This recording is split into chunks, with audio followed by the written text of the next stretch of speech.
Yo,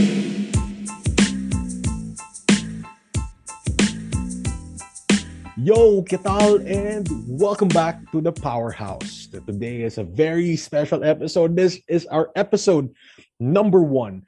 So if you are here today supporting the show, maraming salamat. Thank you very much. No, on the bottom of my heart, and of course my guest's heart, we are very happy to have you here to inspire you, to make you understand that the future is very bright for you. No, kailangan we only need some form of knowledge, some form of wisdom. A golden nugget that could possibly change our future for the better. All right. So our special guest for today is someone, I'll introduce him a bit later. But before we head to that, I just wanted to make a price check muna tayo. So today is October. So basically we are in around October 5 here in New York. So October 6 ngayon sa Pilipinas. And the price of Bitcoin is already at $50,000. So basically $50,000 October 5 here. And October 9, 2009, it was about 0. So basically it has increased 50,000 times almost, right? From 1, pero ito from 0. So really, this is going to be a huge asset. And I do the Bitcoin 101 every Saturday. So tune in and look for the links on my page. And you'll learn more about the beautiful asset and things that you can take advantage of, to help you start your financial journey. So without further ado, maraming salamat everyone for being here. So today we're going to meet someone who had a very turbulent journey in his profession, and trying to grow himself as a man, as a business owner, as a father, as a husband. And this person really went through challenges. The saying goes, butas ng karayom, yung pinagdaanan. Really, a lot of rejections, a lot of naysayers, a lot of people who put him down, telling him that he cannot make it, that he will not be able to do it without the help of maybe rich or connections or something like that.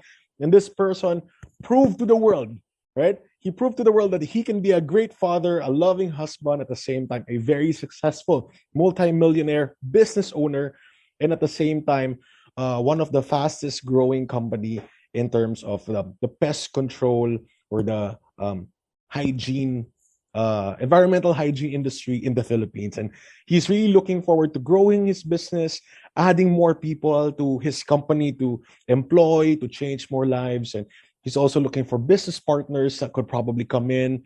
So you have to look at this industry. What I'm telling you right now is that if you're looking around your neighborhood, around your city, and medyo madumi, right? Maraming lamok, maraming daga, there's a lot of cockroaches. Pest control, and this business is something that I realize that is not just a want, right? But people really need it. Not just to be able to say mas malinis, but at the same time to be able to protect your hard-earned assets like your house, your factories, your investments. But you got to protect this, especially from pests. And this is an industry that is not known by many people, but it could really be a very profitable industry, and at the same time a very few market competitions. If you're interested to partner up, you want to set up your business, your own branch, you meet this person that I really admire. And at the same time, I saw this guy's journey. I've been friends with this dude since 2011 through our mutual friend, who's now an artist. Hi to Gab Johnson there. Thank you for introducing us. So without further ado, let us all welcome someone I really trust. Someone that's hardworking, driven, goal-oriented, but at the same time understanding and really cares for the people. Let us all welcome Mr. Carlo Cruz.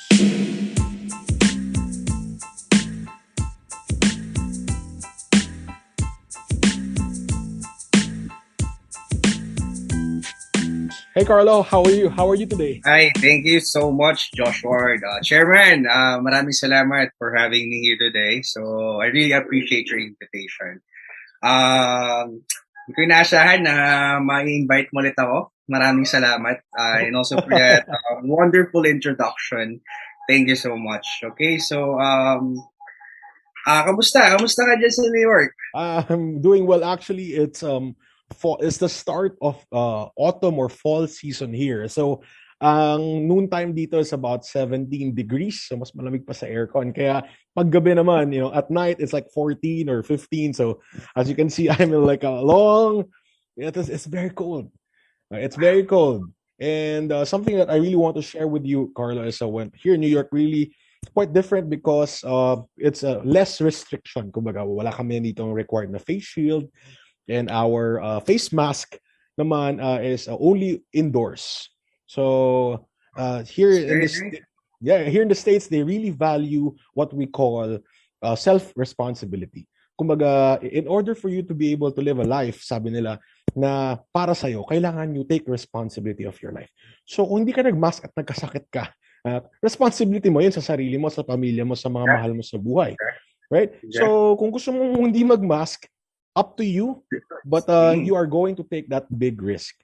And that's something that I learned really, a hard lesson here is that um, ikaw bahala sa buhay mo. The government, although of course meron tinatawag na vaccine mandate wherein kung papasok ka sa mga restaurant at gusto mo kumain ng indoor, kailangan vaccinated ka.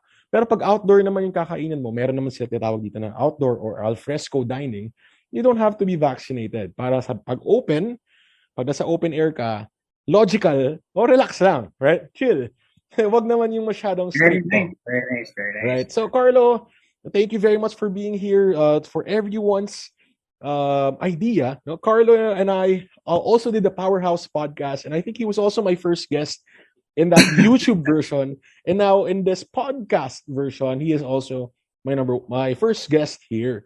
So, Carlo, would you mind telling our audience, who you are? Give it just a short background.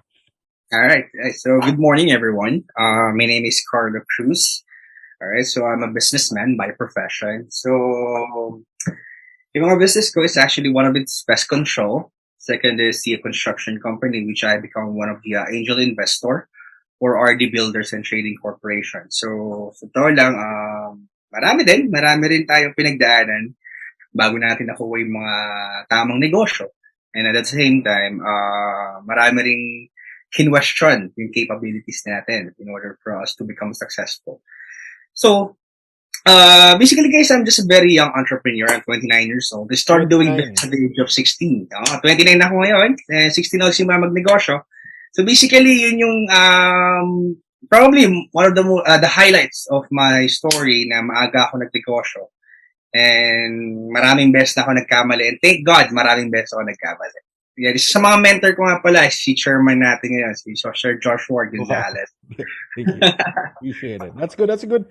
So in this story of Carlo, marami siyang pinagdaan. There's a lot of things, it's story in this podcast, episode 1 with Carlo and his journey towards his achievements and success. But he came from really humble beginnings. So Carlo, without further ado, paano ba ito nagsimula? How did you start? Where did your journey start? And until umabot ka dito sa pagiging successful mo? Well, sa totoo lang, 16 years old, 17 years old ako that time. That was like 2009 or 8, I don't know. Right. Mahilig na kasi ako sa mga gandang bagay. Mahilig na ako sa mga mga mahaling bagay. Wow. Nga lang wala akong pambili. I don't have enough fund to buy for those kind of stuff. So sabi ko, paano ba ako magkakaroon ng gano'n? Hindi mo na ako pwede humingi sa mami ko eh. Sabi ko, baka mapapagalitan lang ako dahil hindi naman kami ganun kayaman dati talaga. So sabi ko, kung gusto ko magkaroon ng mga ganung bagay, I have to work for it. So yun nga, 16 years old, bibenta-benta ako ng kung ano-ano pwede kong may benta. So at the age of 17, I reached my first $500,000 na nakabenta ako ng kalahating milyon. Ako na best ko nakahawak ng kalahating milyon nun. Nga lang, syempre, bata ka pa, mali pa yung mindset mo. Pag kumita ka ng malaki, anong gusto mong gawin? Syempre, mag-shopping. Ubusin yung pera, di ba? So, the cycle goes in. Paulit-ulit yung cycle. Kikita ka, hataw ka, kikita ka, gagasusin mo. Sabi ko parang may mali.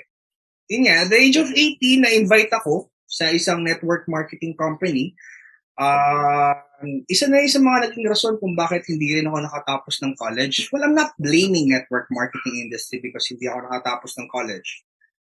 Nga lang is, mas nakita ko kasi na mas vital and mas maganda yung natututunan ko sa mga network marketing company na compared to what I studied sa school.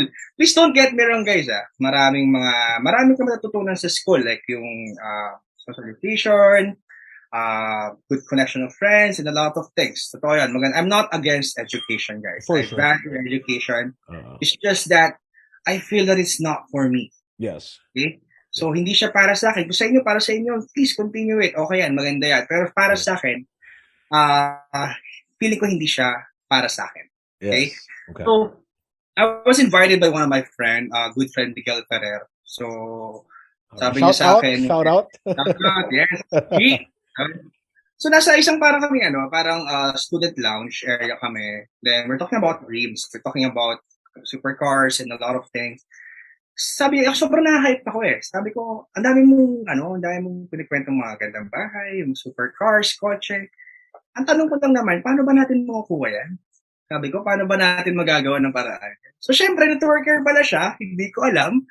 Part pala siya ng isang network marketing company. So, sabi ko, meron pala silang sistema para sila mag-i-invite ng tao. Yun pala, before we continue, Carlo, pag sinabi, when we say network marketing, what does it mean? Right? Is it well, when you say what do you mean by when you say network marketing? What is it? Sorry.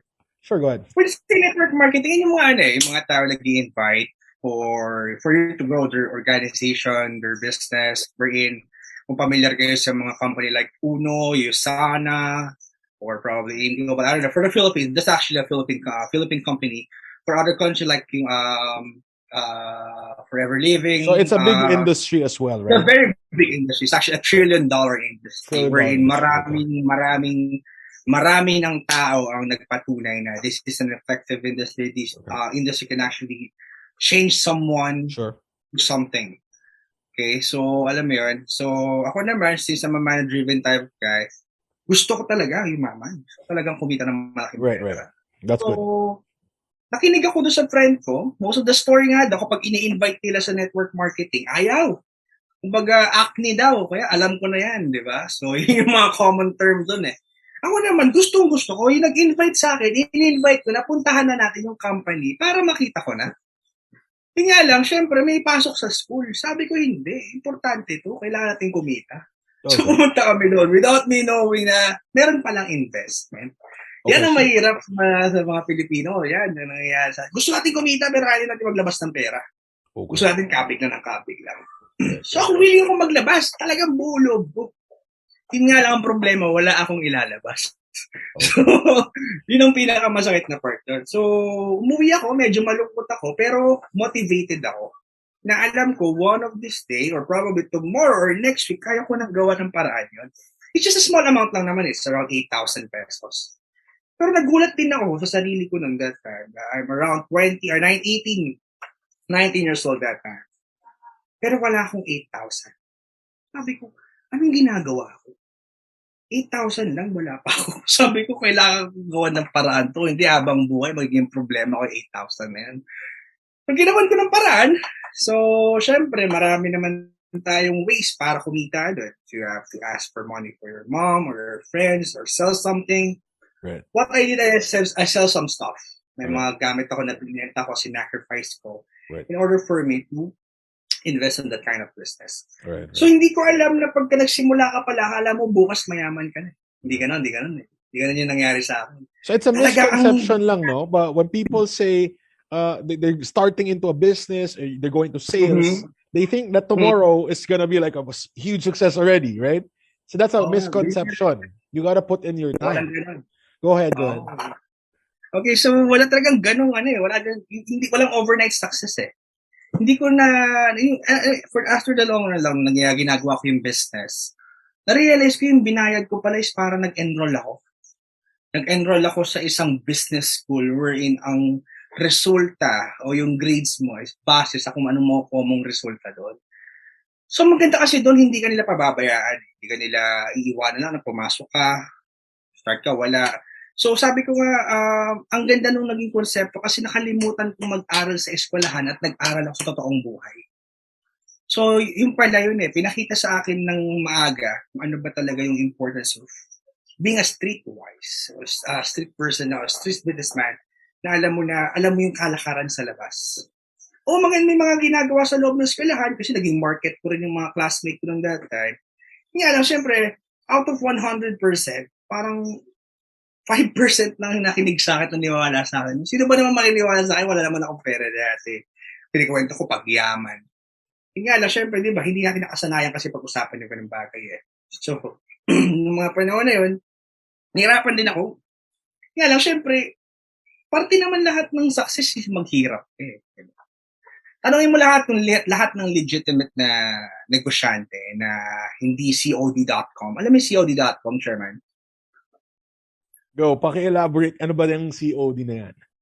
Ay, COD.com is care of daddy and care of mommy. May mga ganong businessmen na they brag about everything that they have. But yun nga lang, masakit na part na yun is galing kay mommy and daddy. So, sabi ko nga, hindi ako masyado na-amaze mga ganong tao.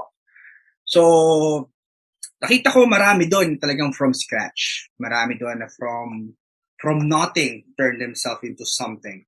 So, yun isa sa mga pinaka-labanan kasi dati sa henerasyon natin, sa henerasyon ko na if you're going to brag for something, make sure na ikaw ang gumawa niyan.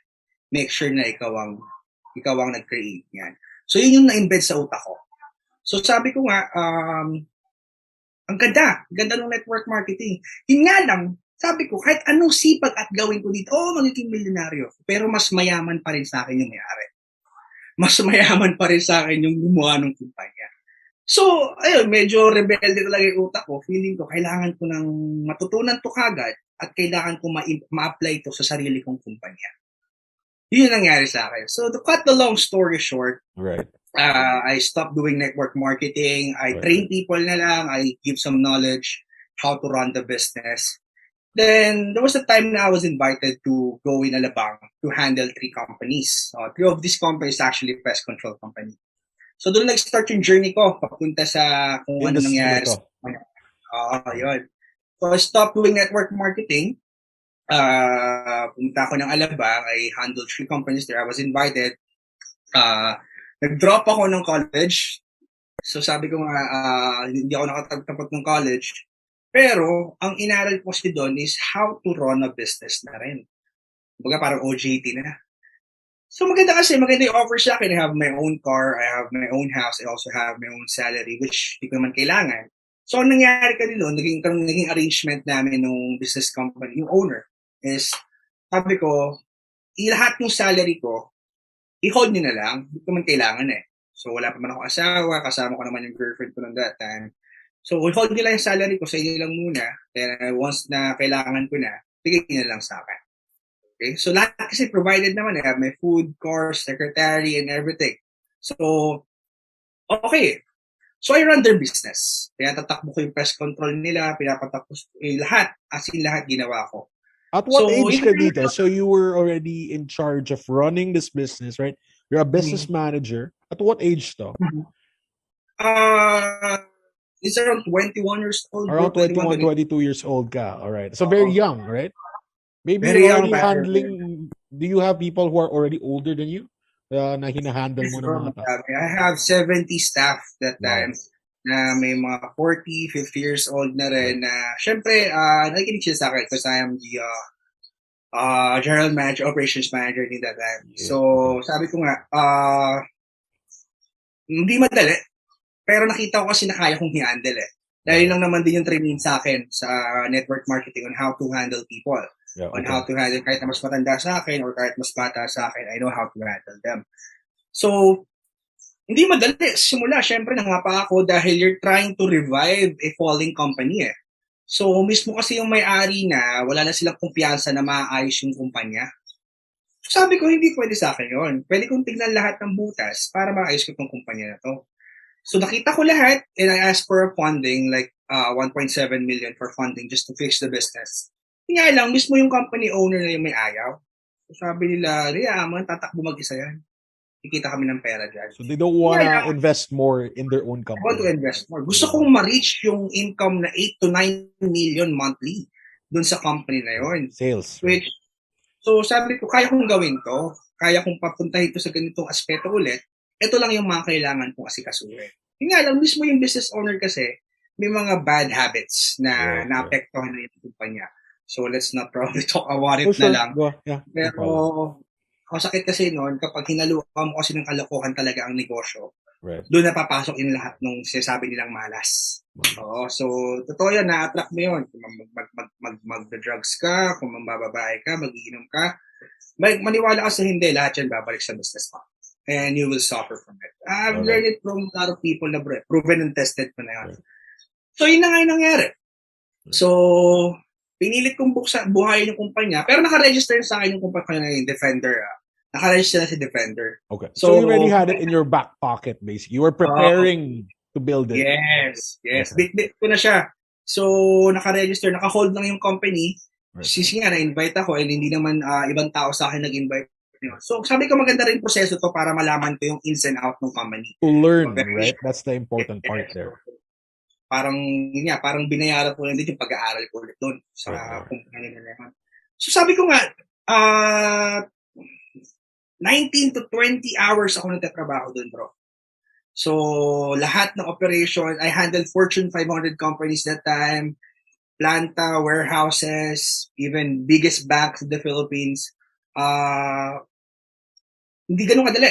Totoo lang kasi at a very young age, meron tayong parang ugali ang mga Pilipino na pagbata, binabata mo minamanong mo, alam mo yan, may mga ganong ugali tayo na, hindi, bata lang to, kakayanin ko lang to. Pero without them knowing na I'm equipped na pwede kong sumabay sa inyo kahit bata lang yan.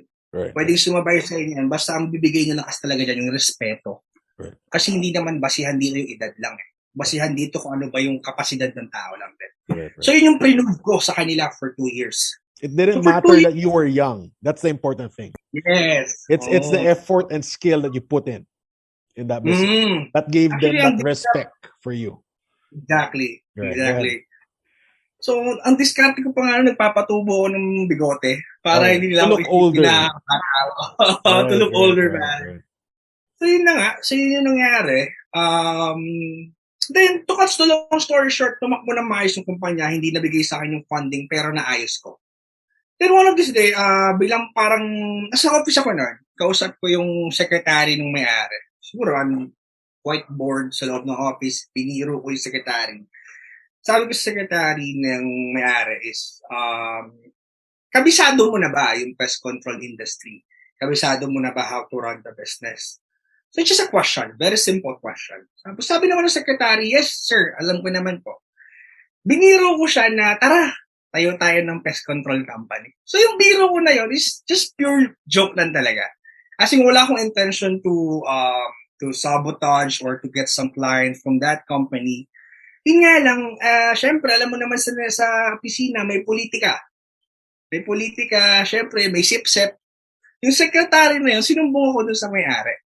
Ang masakit na part na yun, pagkasumbong sa akin ng secretary, napadiin ata yung kwento niya doon sa may-ari. Got it. Kinabukasan, wala na ako sa kumpanya. Oh, they fired you. When they heard about it, they fired you. Yes, without even asking my side.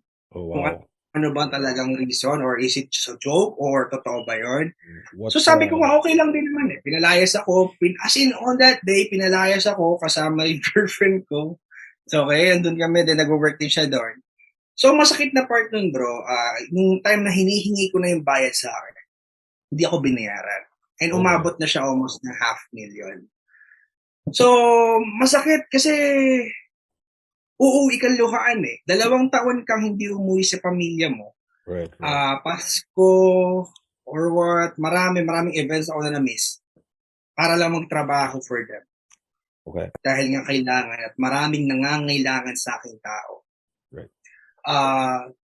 Mas lungkot kasi nung pag-alis ko bro, hindi ko inisip yung sarili ko Ang inisip ko, ang dami kong iiwan ng tao doon sa kumpanya na yun na nangangailangan ng tamang liderato. Right. na sila nga mismo nagsasabi sa akin na, "Sir, magtayo ka ng kumpanya, magre-resign kaming lahat dito. Sa'yo kami magtatrabaho." Sabi ko, Wow, "Wag that's gano'n. heavy. Respetuhin naman natin yung may-ari." Pero sabi nila, ang tao hindi mo pwedeng pigilan yan kapag nakita ng tamang leader yan, eh. Mm. So, yun nga, maraming gusto na simulan ko na yung kumpanyang Defender. Sabi ko, Right, right. pag-iisipan ko muna. So, pauwi kami nung girlfriend ko. Hinatid kami nung driver papunta sa High-End Jeep sa may Alabang, sa may Right, right. Star Mall, sa may bus terminal. Right, Masakit nun, bro, umiiyak ako eh. right. Of course. Bitbit ko lahat ng gym bag ko, pati madumi kong mga damit, papuntang bus terminal. Iyak ako ng iyak. Mhm. Kasi hindi ko alam kung anong gagawin ko. Of course. Hindi ko alam na sa totoo na pala to, pinalayas na ako. Right. So pagdating ka ng bus terminal, nag-iisip na ako nung gagawin ko sa buhay ko. Sabi ko, ang laman ng wallet ko nun, bro, meron ako nung almost 500 or 1,000 pesos sa kasandamakmak na lakas at loob. Lakas Okay. ng loob at ideas how to run a business.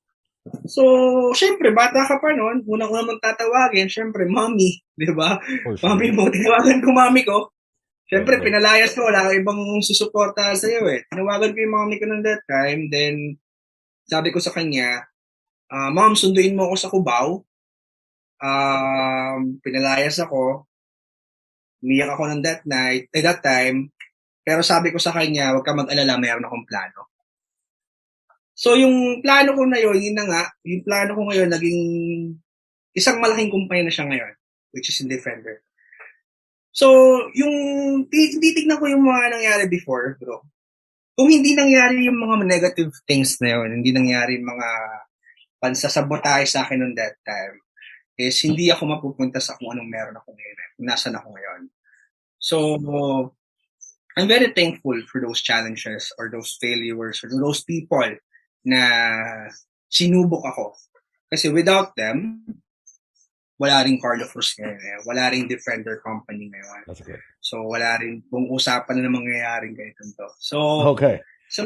yun. That's pretty interesting. Something that I want to share with you is a term called what did they call it? Anti-fragile. What it means is that it's either a being, it's a tao, possible bagay, company, whatever, right, that exists. And every time na inaatake siya, every time na may gumagawa sa kanyang kalaban or something, dinudumog siya. Pag hindi mo siya napatay, lumalakas siya lalo. Nag-a-adapt siya at hindi na siya yung dati.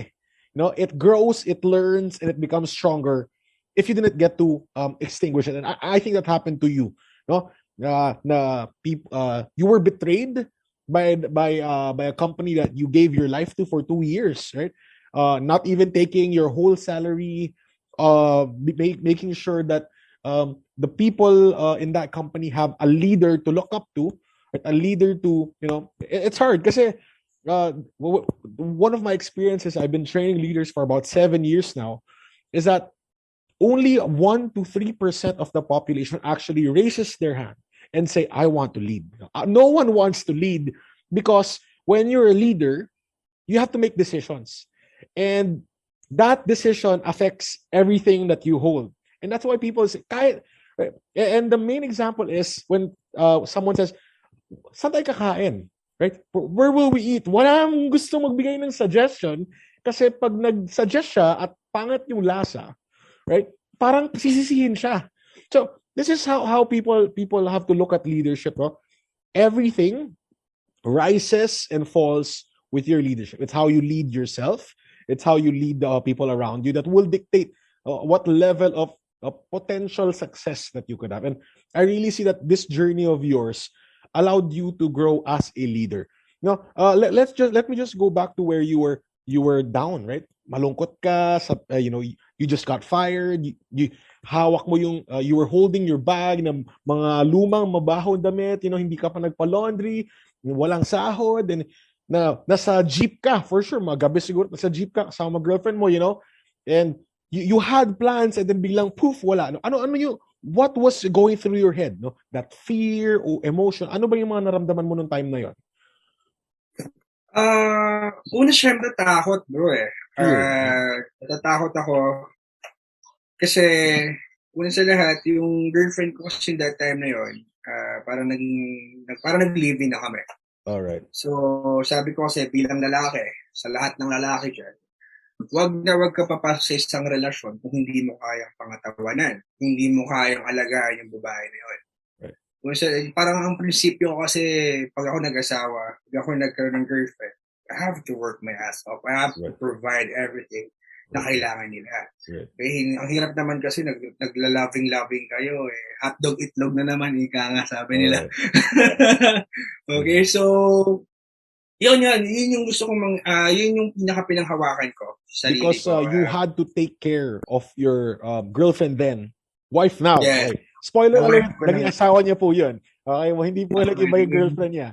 Right? They have, naging wife so, ko na siya ngayon. wife mo na siya ngayon. So, to the people there, who have who heard their significant others, it's something that you have to take ownership of. No? Responsibility mo yung isa't isa.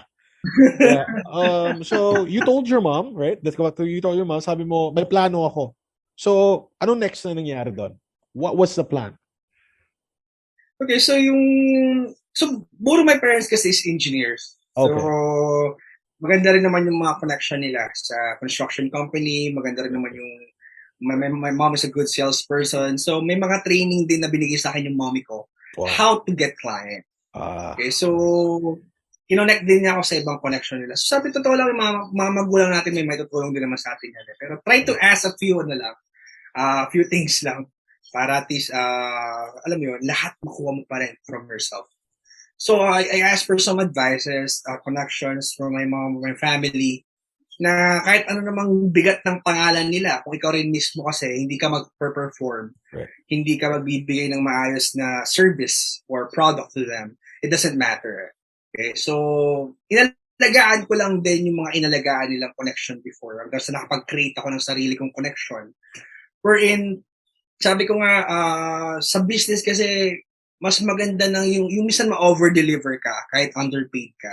Kasi time will come, you will be overpaid kahit na sobrang under-deliver no ginagawa mo. I'm not saying na ika-compromise mo na yung quality Of course ng service mo. But what I'm saying is, hindi mo kailangan na ipatunayan pa yung sarili mo dahil napatunayan mo na. Okay. So, alam mo yun, parang yung salita mo, yung pangalan mo pa lang mismo may value na sa industry or sa market. Interesting. Yeah, okay. So take us through, ano ba yung mga first few days, first few months nitong company mo? How did it grow? How did it start? Kamusta yung journey mo dito? Maraming hindi naniniwala. Actually, pag kinikwento ko siya ngayon, marami nang hindi naniniwala. Kasi minsan nakakatawa na lang, na nakakainis. Kasi right. Parang joke time ko na lang daw na totoo bang ginagawa mo yan dati? Parang hindi Right. naman bagay sa'yo. Parang ganun yung question na nila Right. Sabi ko, totoo naman. Sabi ko, kasi nangyayari nun, minsan ako yung magbebenta sa client, yung service. Ako yung may pag-meeting. And then minsan nangyayari, ako pa yung gumagawa. Ako rin yung gumagawa ng service na kahit gabi na. Right. So sinasabi ko nga sa client ko, minsan tinatanong na ako, sir, bakit ikaw pa yung gumagawa? Sinasabi ko na lang, parang white lies, na naka-deploy na po kasi lahat ng staff. Right. So at least ako gagawa nito, may personal touch. Right. Pero sabi nga sa akin ng isang kaibigan ko, still that's a lie. Pero sabi ko naman sa sarili ko kasi, ito yung something na kailangan yung paniwalaan. Ito yung something na kailangan maisip ng kliyente ko. Kasi I know that time will come, someone will do that service for you guys. Someone will do that kind of system or methodology for my company, for your end, na alam ko magiging effective. And true enough, after a year or two, nagawa ko na yun. So, kaya ngayon sinasabi ng mga staff ko, sinasabi ko sa mga staff ko, hindi lahat ng inuutos ko sa inyo, lahat ng ginagawa nyo, ginawa ko na rin. Right. So, alam mo yun, hindi mo siya pwedeng sabihin sa akin na hindi mo kaya yan, na hindi mo alam to, na hindi mo kayang i-operate to, because pwede ka naman magtanong, kasi lahat yan, ginawa ko din. So, that's something lang na naging parang thankful din ako, bro. Kasi nakita ko yung, napatakbo ko yung business na talagang from 0 to 100. Ins and outs, alam ko. So, alam mo yun, parang hindi mo ko pwedeng maloko. hindi mo ko pwedeng ma-question kung anong ginagawa ko. Kasi I started from scratch talaga hanggang sa nabuo ko yung isang buong imperyo. Interesting. And I wanted to focus on when you were still, starting out and na-imagine mo pala yung company mo and you're trying to imagine that it's going to be an empire. I'm gonna put my life into it, right? Pero of course at that time wala pa. Wala ka pang kliyente, Wala pa. wala pang mga tao. Like Yeah. how did you try to develop that mindset? Na masabi na, ito ini-imagine ko mangyayari yan. How was that? And how can the people listening to us right now also have that type of mindset, either in their career or in trying to pursue their own business? Well, sa network marketing kasi naturo sa akin yung ugali na fake it till you make it eh. All right. So, So, yun yung yun yung parang naituro sa akin na minsan kahit magsuot ka ng peking Lacoste, peking mahamahalin na Louis Vuitton, all right. at least, alam mo yun, you feel great about yourself na, I'm wearing this, yung nga lang peke pa. Siguro next year, baka pwede original na. So, yun na naturo sa akin yung ganung system. So, pinakita ko lang, when I sell something to them, parang it's not what you know kasi, sabi ko nga madalas, it's not what you know, Right. it's how you say it. Kahit anong ganda ng information na meron ka, kung hindi mo kaya i-deliver, at hindi mo kayang ibigay sa client mo naturally, na yung pag-converse mo sa kanila, that you have to trust my word, hindi magiging effective kahit anong ibenta mo, kahit anong business na gawin mo. Right. Okay, wala pa man yan, pero kung pag sinabi mo, parang andyan na, bro, iba yun. It's how you deliver it. It's how you say it. So, yun nga lang, everything na sinasabi ko sa kliyente ko, I make sure na ibibigay ko. I Right. make sure na talagang makukuha nila. Yun nga lang, syempre, I have to do some magics sa pag-handle ng finance and circulation Right. ng operation to make it happen. Right. So, it's not a joke. Kasi may mga tao, tatakbo from Alabang, tatakbo from Antipolo, Marikina, Pasig, sabay-sabay yan. So, kapag may nag-miss na isa dyan, dapat systematically yung pagbigay mo rin ng mga schedules nila. Okay, so, paano nag-start? First client ko, hindi ko makakalimutan yon. Sure, go ahead. Tell us the story. Mr. Arios. Mr. Arios of Hawaii. May pinagawa siya sa kanyang bahay sa may Commonwealth.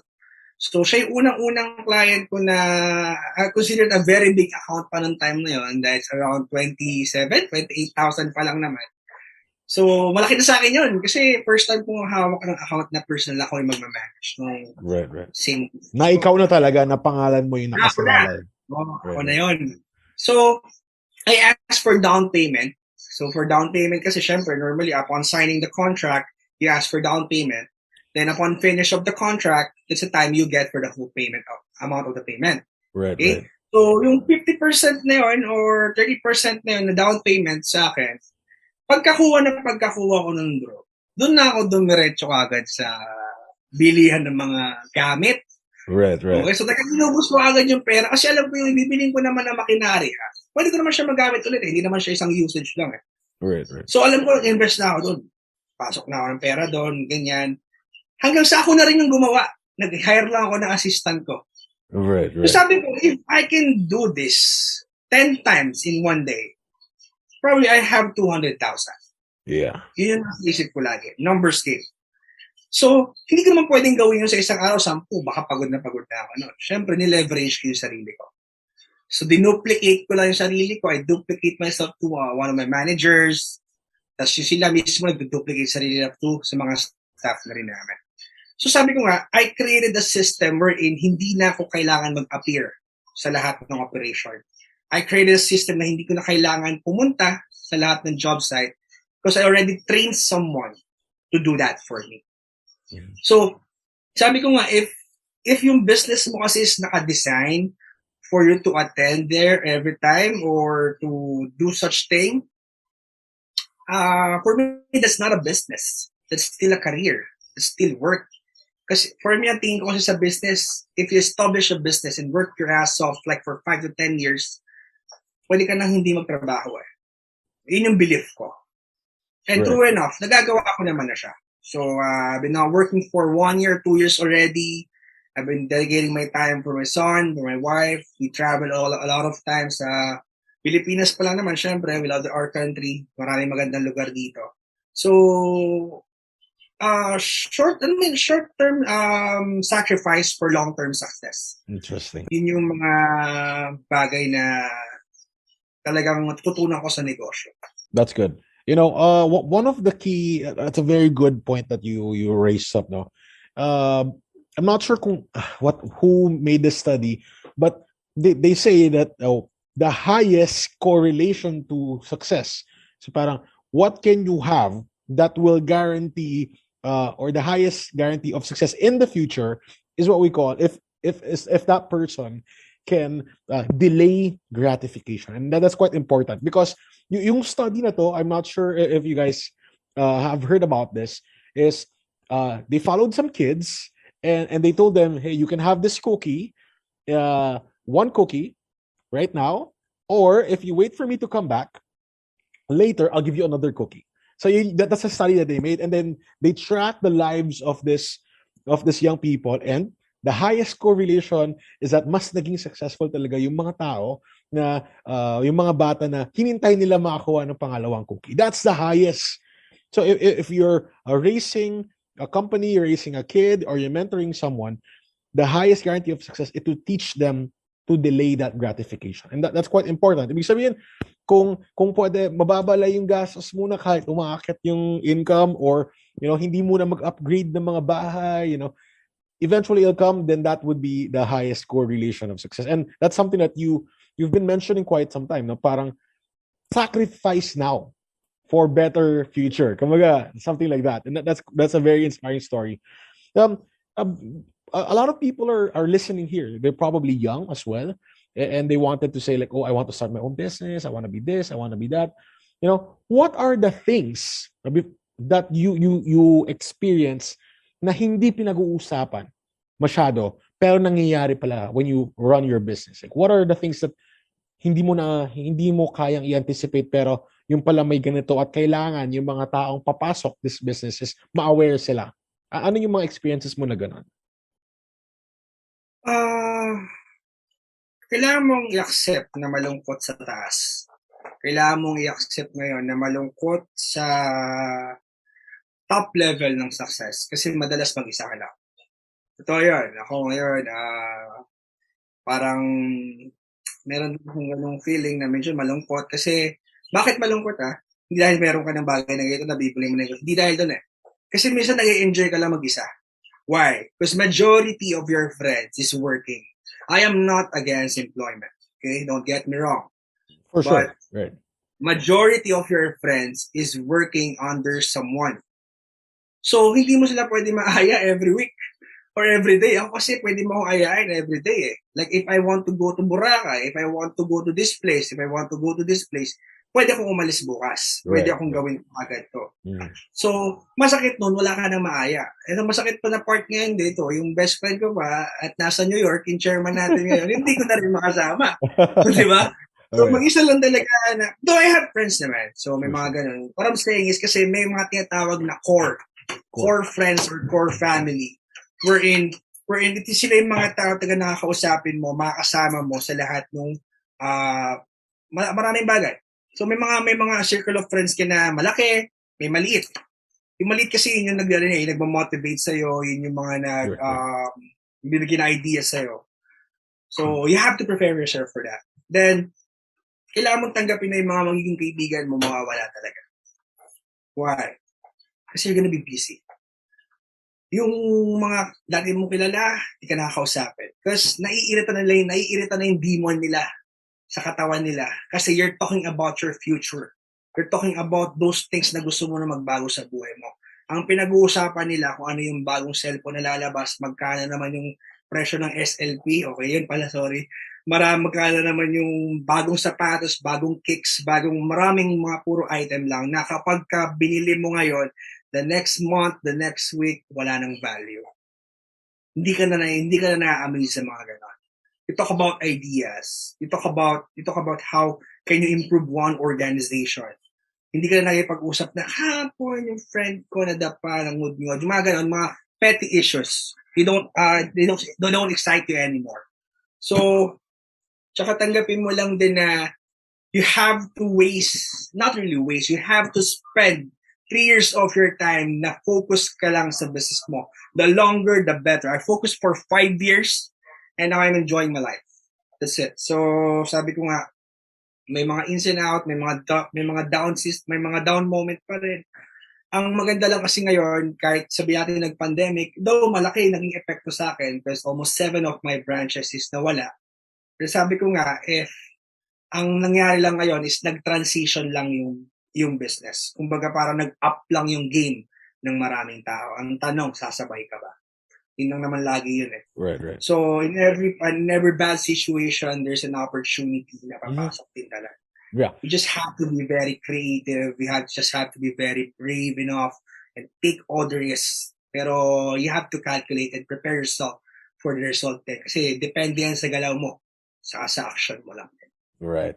I just wanted to add to that. No, so banggitin lang natin yung mga nabanggit mo. Number one is that it's lonely at the top. And ang ibig sabihin ni Carlo doon, right? I just wanted to clarify to people na hindi yung depress yung task. Ibig sabihin lang is minsan talaga walang kasama. Literal. Kasi the problems that you face are problems exclusive to you already. Hindi na siya na-experience ng mga tao unless they also maybe run their own business and they run their own organization. The top people have different problems. And that's what I keep saying. Like, akala natin mahirap na yung, the normal work. But when you look at the people behind, mas maraming problems ang hinahandle nila. And the mindset is really, how many problems can you solve? Right? Ano ba yung mga gusto mo i-contribute, right? In order for you to be able to add value to society, right? You have to add value to yourself. And when you add value to yourself, then you face that problems. You solve problems, you try to make it a better world. So look at your business as trying to add value to the world. So it's just like Carlo's business, General Pest Control. It means like you don't want to see rats in your house, right? If your business is like education, you want to build better future for people. So if your business is not trying to solve something, then maybe you'd want to talk to other business owners as well. Join an organization. Kasi doon, may mga tao na rin na mas matagal na sa business, right? That you can learn from. Especially yung mga learning na taxation, the income, strategies. It can really help. And I believe here in terms of this being alone in entrepreneurship world is that the more you surround yourself with a lot of entrepreneurs, hindi siya nakakababa ng stuff. Like, hindi siya nakababa ng sense, lalong magmumultiply. So, you have to upgrade your network. And as I told you, 1 to 2% lang ng mga tao maging katulad mo if you really want to be able to, push to that dreams. Number 2 is, Carlos said a while ago, some of your friends will not be your friends or hindi mo na sila masyadong makakausap. And if you are in a journey, entrepreneurship, leadership journey, I consider the people here to be Olympic athletes. That's how you complete it. Athletes wake up in the morning, do their stuff, regardless kung ano sabihin ng mga tao, right? They gotta do their work. Entrepreneurs wake up, do their work regardless. It's stiff, hard competition wherein if you make the wrong decision, right, an athlete could get injured, an entrepreneur can get bankrupt, and that's part of nature. And that is why when you get to talk to people, it seems like they have a different world. And it's not against you. It's not against, your values. It's just they play a different game, right? They have different priorities. And lastly, dito, I wanted to emphasize dito sa journey, based sa sinabi Carlo, is that you really have to upgrade your friends. I'm not saying na, uy, itaboy mo na yung mga walang bilang, No, it's not like that. Carlo is not saying, don't be friends with your friends. Make new friends that can aid you in a journey, right? Hindi naman sinabi dapat dalawa lang kaibigan mo at hindi ka na maghanap ibang kaibigan, right? And that's the key thing here is make new friends who have similar journey as you or also undergoing the journey, because the value that you can learn, even if you're not in the same industry or you're not in the same even place, is that may mga learning, right? There's a lot of learning from that place na applicable sa inyo that would boost multiple times your business. And then that's the key thing here. Now Carlo, you have also mentioned that now you ventured into you upgraded your business into this to also augment the construction industry, right? Building infrastructure, and you founded this organization. Tell us about this organization that you're in right now. Alright. What do you So, guys do there? before I answer that question, Chairman, just Sure. want to add up lang dun sa sinabi mo na una. So, tama naman sinabi ni Chairman. You don't have to leave your old friends. Huwag ka mag-alala, mawawala rin yan, bigla ano lang. Okay, so parang nga lang, sabi ko nga, may nabasa kasi ako isang message na sinabi ni Denzel Washington na if you are the smartest guy inside the room, you are in the wrong room. Okay? So, majority kasi ng mga friends mo, if you talk about business na, they always find you mayabang. They always find you boasting for something or you're bragging for something na alam mo yun. Pero totoo lang natural kasi lumalabas lang sa'yo. So, i-clear ko lang din yung isang sinabi ko na meron tinatawag na outer friend and inner friends. Right, go ahead. Yung inner friends kasi yung nakakakilala sa ugali mo eh. Okay. Na kahit magwala ka dyan, kahit magyabang ka dyan, kahit magloko-loko ka dyan, they will understand you that this guy is just being him. This guy is just being who he is. Parang ganon. Na they will not judge you. Yun yung mga inner friends. And there are few people lang in your life that you will have that. And once you have it, value it. Treasure those people. Kasi hindi yun mahirap. Mahirap hanapin yun. When you say outer friends, these are the people na comfort friend. You drink with them, you have fun with them, but they really don't know what's really happening inside your brain. They really don't know what's really happening inside your heart. Yun naman yung gusto kong i-add lang din na sinabi ni Chairman. So going back to your question that I transitioned to construction company. Pangarap ko kasi pangarap ko kasi magkaroon ng construction company kasi since both of my parents are engineers, ako lang yung napunta sa ibang karera. Gusto ko magkaroon ng construction company. So yun nga lang, wala akong idea. Hindi ako marunong. So, nag-isip ako ng isang idea, paano ba ako magkakaroon ng construction company kahit hindi na ako magtrabaho doon? Kahit hindi na ako mag-asikaso doon.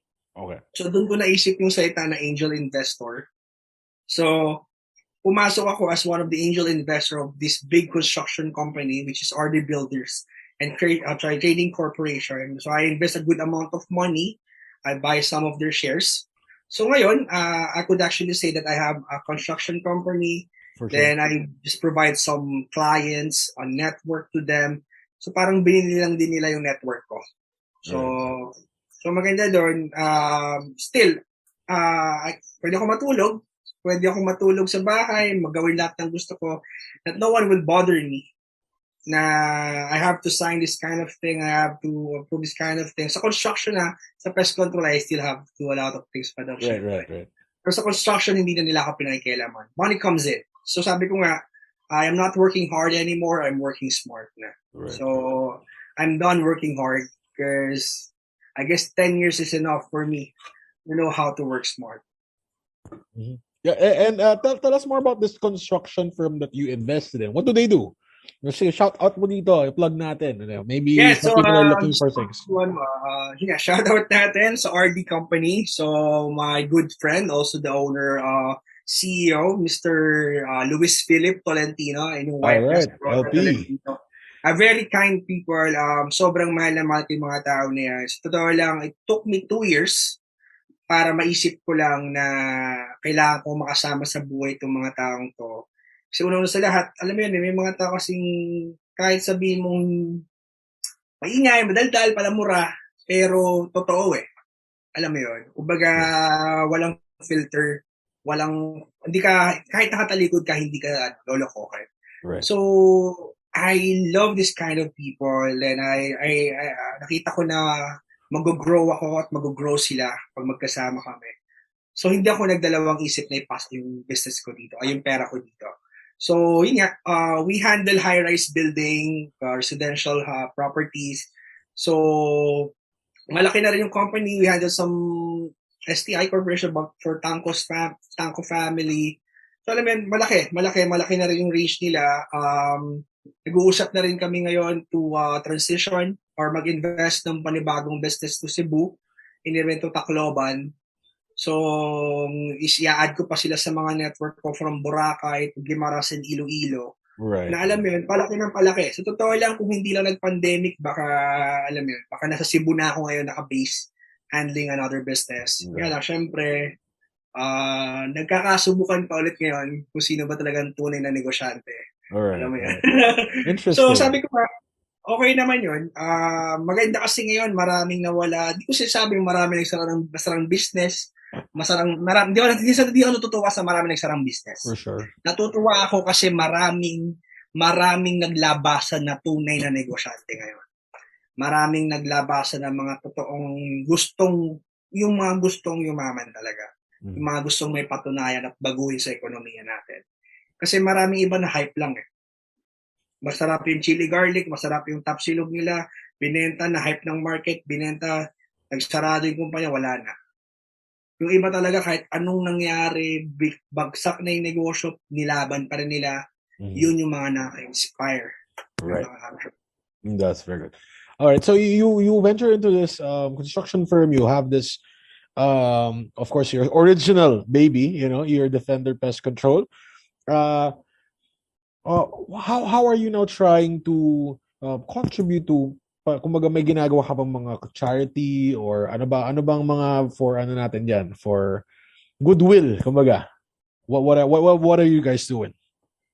Okay. Actually, meron kasi ako sa pinapaborito kong lugar sa Pilipinas. May paradise, which is Baler. Right. So, alam mo yun, aside from meron na rin akong business sa Baler, so may branch na rin si Defender doon. So, majority of my earnings doon, doon ko lang pinapaikot lahat eh. Wala akong nilalabas na pera sa loob ng Baler. Sabi ko, kung doon mo na ako kumita, doon lang yung pera. So, some of my earnings, pinasok ko sa foundation namin, sa Defender, which take care of indigenous people. Wow. So, may mga alaga kami doon na they call themselves dumagat. Ayaw nung tinatawag na dumagat eh. So, I just call them lokal. I just call them tribe.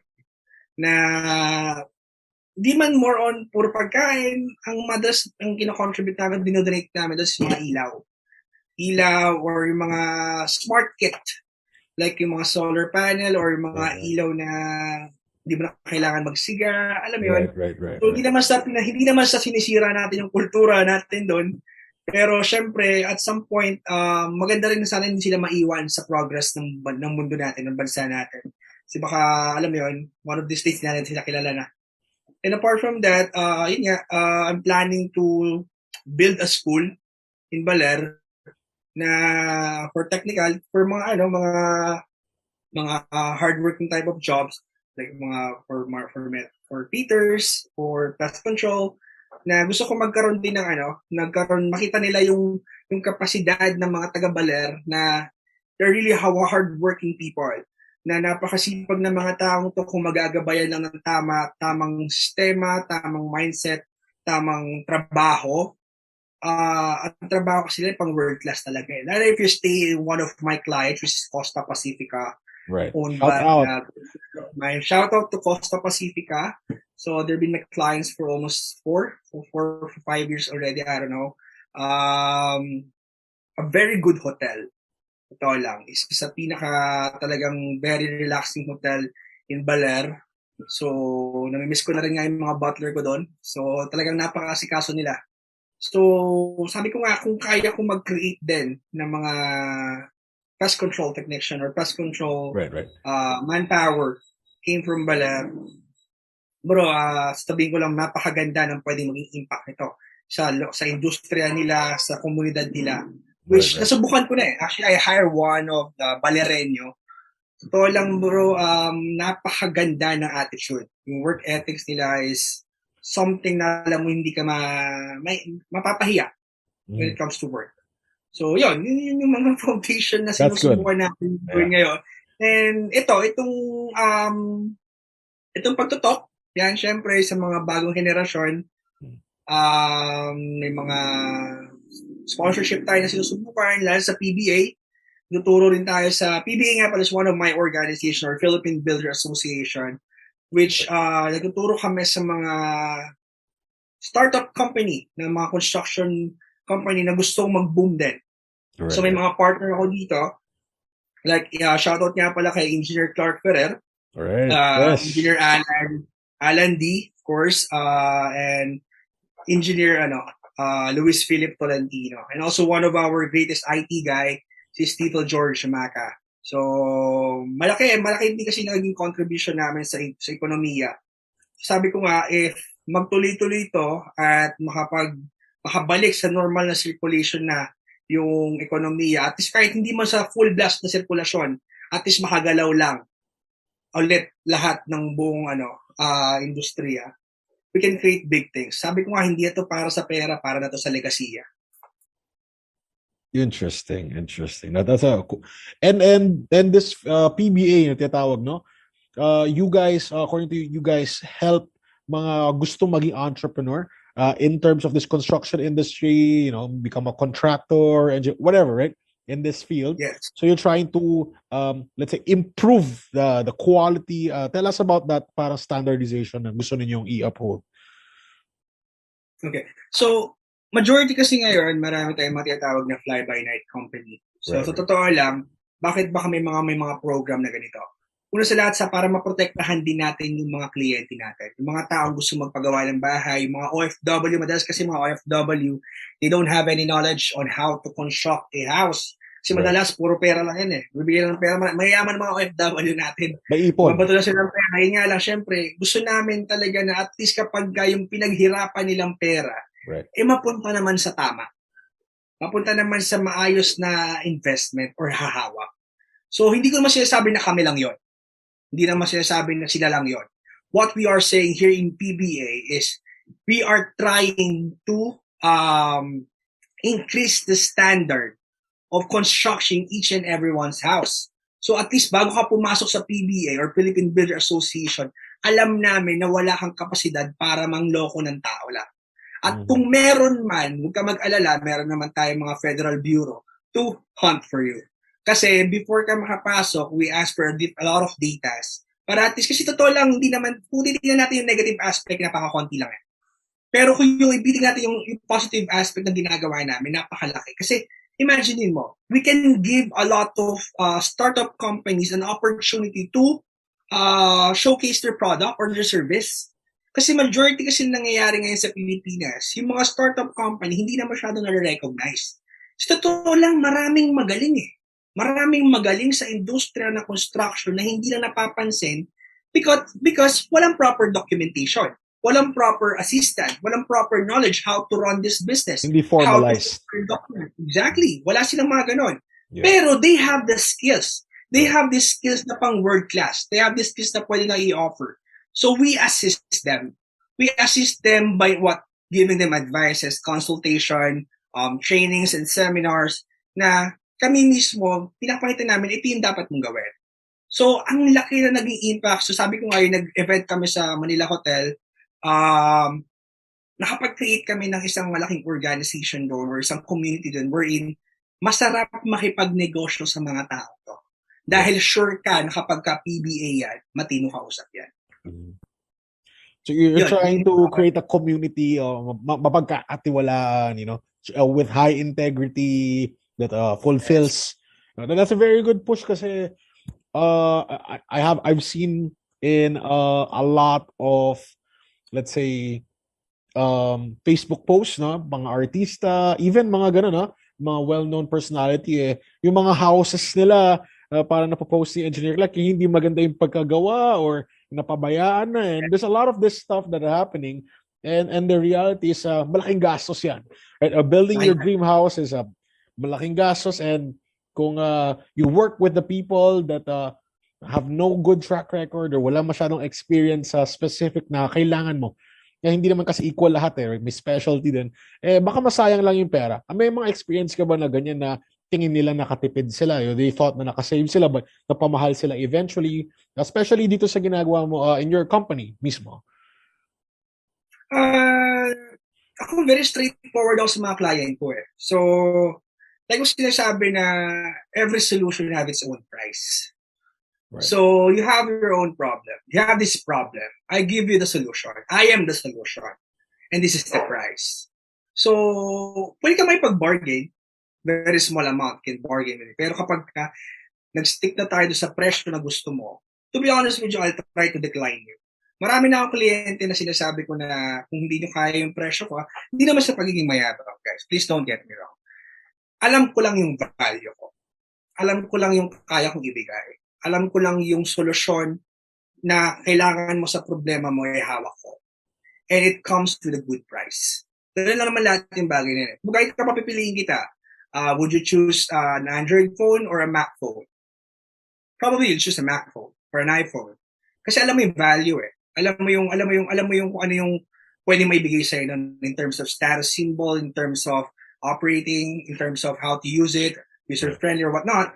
But alam mo na mas magiging madali yung buhay mo. And you can use it for a long time. Right. So that's how I sell it. That's how I brand it. That's how I do it. I might be expensive, but I can assure you that you're going to have at least a year or two of peace of mind. Ang labanan kasi namin ngayon is how can you give peace of mind to your client more than the result of your work or your service. Interesting. And that goes for everyone that are looking to create their own business. You gotta deliver well, and at the same time know your value and the value of your time. So Exactly. we're ending in a while. Carlo, how can they check you out? Sana, how can they contact you kung may mga inquiries sila? If they have inquiries or they want to ask questions, or they want a mentorship or know more about the Philippine Builder Association programs, how can they get in touch with you?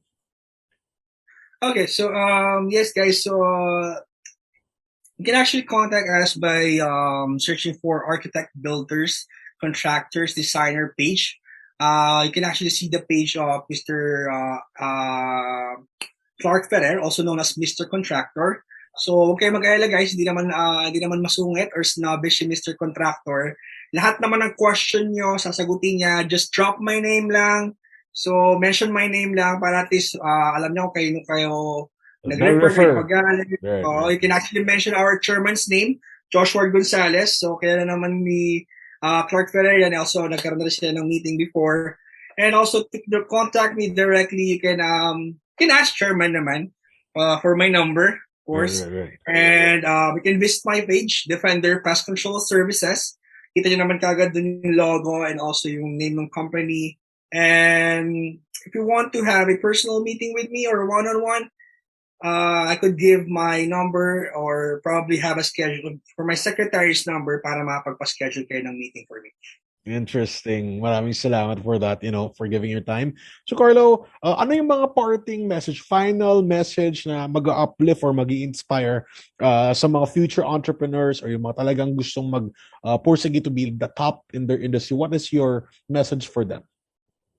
Okay. So sa mga nag-aspire na gustong mabago yung buhay nila, maging successful na entrepreneur, one of my always advice sa lahat ng mga makilala ko, mga kaibigan ko is you have to be precise and you have to be very honest.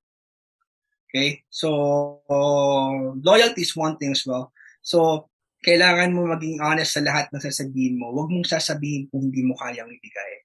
Huwag mong sasabihin kung hindi mo kayang pangatawanan. Mas mabuti nang tumahimik ka na lang.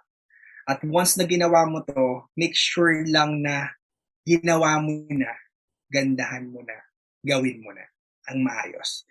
And huwag kayong matakot sa failure. Huwag kayong matakot sa criticism, sa mga bashers, sa mga sasabihin sa inyo. Sinasabi na naman lahat to common na yan. Hindi siya joke. It's a part of a formula. It's part of the process that in order for you to become successful in one thing, you have to invite negativity. Because that is the fuel that you need to get everything na gusto mo mangyari sa buhay mo. Positivity, minsan nakaka-burn out yan. Okay yan, masarap sa tenga. Pero if you're being bombarded with a lot of positivity, magiging complacent ka. Magiging mapapasok ka sa comfort zone mo. You need negativity in your life. You just have to know how to balance it, how to use it well.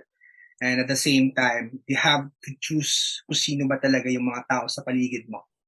And then you have to value them. One good friend is mas lamang pa sa 1,000 kaibigan. Totoo lang yan. So, you need someone to shoulder on, you need someone to rely on, someone to ask na, alam mo yun, kahit hindi ka i-judge, when you ask question to them. I don't know, everybody needs somebody. Yun lang yun. So you have to understand that na hindi ka mabubuhay mag-isa sa mundong to.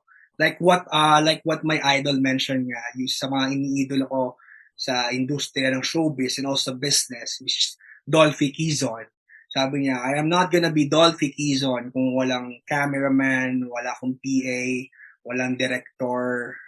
Kumbaga, walang magiging magandang show ni Dolphy Quezon kung wala lahat ng tao na yan. Ganon din sa negosyo. Hindi magiging malaki yung negosyo mo kung wala yung mga tao naniniwala sa kung ano man yung serbisyo o produktong ino-offer mo sa mandato. All right. Thank you very much. And I appreciate that message. Very powerful message. And to the people watching here, tune in again next Friday. And for the next episode of the Powerhouse, we'll invite a lot of entrepreneurs, young leaders who are really trying to make the mark, trying to change the world, trying to uplift the people around them. Bring in some good news for you to be able to learn the secrets on how to become success and create your own success story. So once again, this is the Powerhouse with Joshua Gonzalez, and see you next week.